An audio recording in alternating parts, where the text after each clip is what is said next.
Ang mga videong inyong matutunghayan ay para lamang sa mga taong matatagang loob dahil maaari itong magdulot ng disturbance sa inyong mahimbing na pagtulog.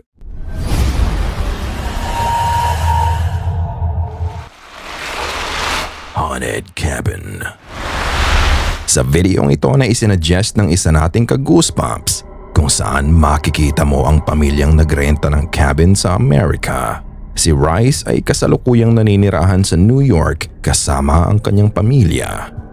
Nang minsang mag-book sila ng cabin para sa kanilang get-together, expecting a quiet night and some peace of mind.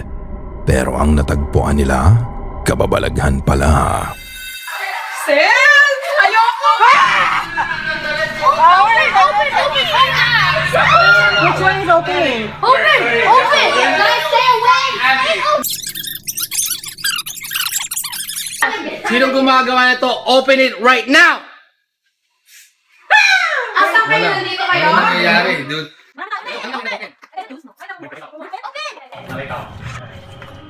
Wala bang ilaw dyan? Bakit ba?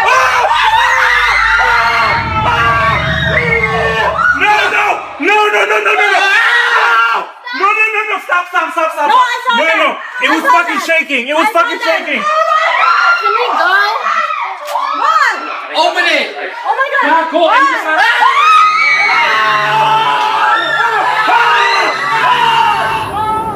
Makikita mo ang mga magkakamag-anak na nagmamadaling bumaba sa hagdan at lahat sila nakatingin sa kitchen counter na parang may hinihintay na mangyari. Maririnig mo pa ang isa sa kanila na sinabing kung sino man ang may gawa nito, open it right now. He was pertaining to the one of the drawer opening by itself na nasaksihan nila pero unfortunately hindi nila nakunan to ng video.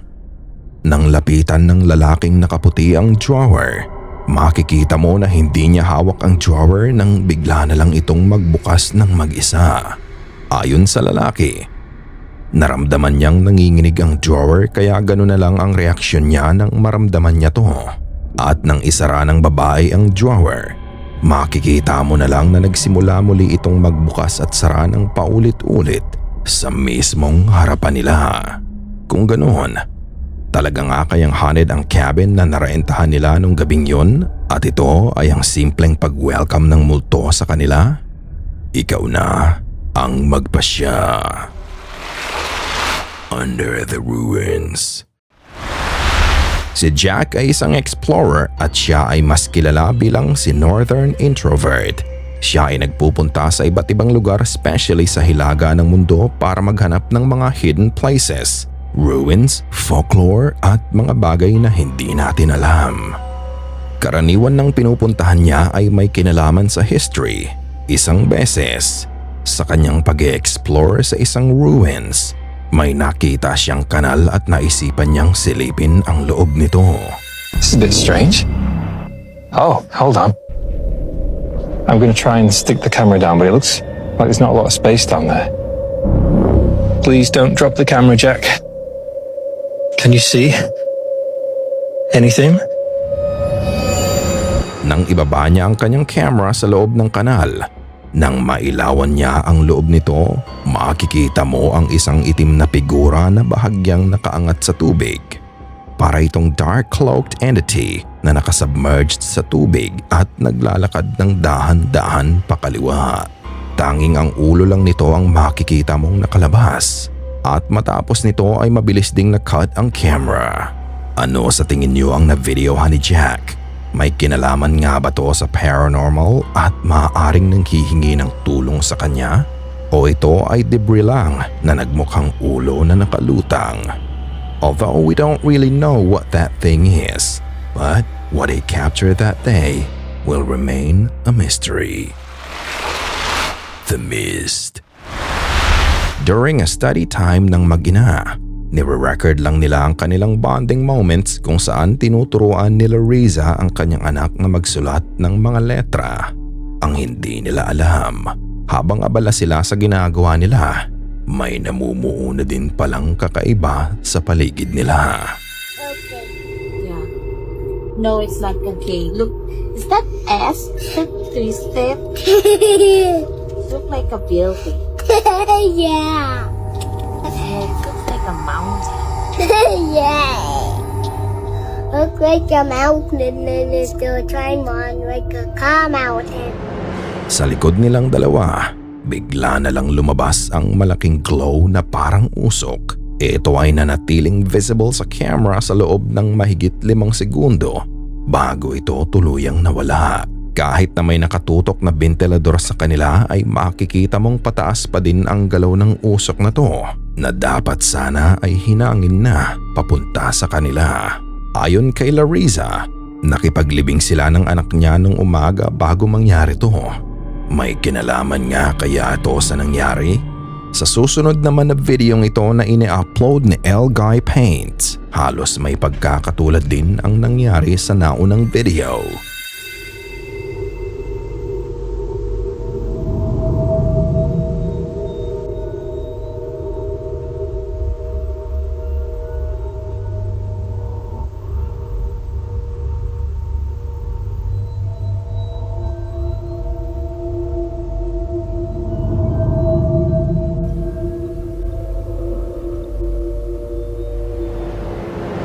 Dito naman, out of nowhere, bigla na lang may makikita kang usok na tumagos sa dingding ng sala nila.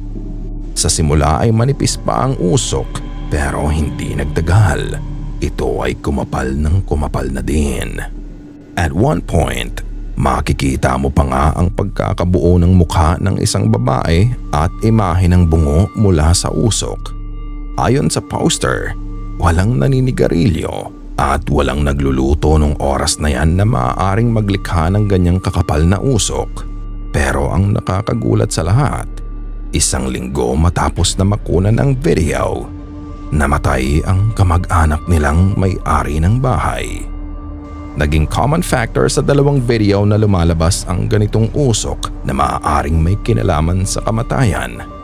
Ang unang video, lumabas ang usok matapos nilang makipaglibing at ang pangalawang video ay namatay naman ang isa nilang mahal sa buhay 1 linggo matapos ng nangyari. Kayo na ang humusga. Prank gone wrong. Matapos mag-hangout ng mga magkakaibigan ay nagpasundo na sa ama niya ang isa sa kanila. Nakuha pa sa CCTV ang nakakatuwang ginawang prank ng ama niya sa mga bata sa ginawa nitong paggulat sa kanila. Natakot ang mga bata sa ginawa ng ama. Pero bukod sa ginawang pananakot ng ama, may mas nakakatakot pa palang pangyayari ang makukunan ng CCTV. Panoorin. Stop, you're a weirdo!